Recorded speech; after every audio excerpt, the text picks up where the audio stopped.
అయితే మేము షాపింగ్ చేసుకొని ఎర్రగడ్డ స్ట్రీట్ షాపింగ్‌కయితే వచ్చేసాము.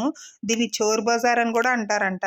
అది ఎందుకనేది అక్కడ తిరిగితేనే మనకు గూడా తెలిసింది. ఇంకా మా పెద్దోడైతే కూల్ డ్రింక్ అని అన్నాడు. ఇంకా వాడి కోసం తాగి మేము గూడా ఒక గ్లాస్ అయితే పట్టేసాము. ఇంకా వీడు ఎక్కడ చూసినా కూసుంటున్నాడనమాట. అస్సలు వీడికి ఎనర్జీయే లేదు. ఇంకా ఇవి తీసేసుకొని చిన్న షాపింగ్ చేసినాం. అసలు బయటైతే అసలేం తీసుకోలేము నిజం చెప్పాలంటే. ఇంకా మేము కార్ పార్కింగ్ కాడికైతే వెళ్ళిపోయాము. ఇంకా చూసారు గదా! నేనైతే కార్ పార్కింగ్ దగ్గర వెయిట్ జేస్తున్నాను. ఇంకా బయటకైతే ఎళ్ళిపోయాము. ఎప్పుడెప్పుడు ఇంటికెళ్ళిపోదామా అనుంది. అసలు మాకైతే టైమే తెలీలే. 4 అవర్స్ మినిమమ్ మేము అలా తిరిగేసినాం సండే రోజు.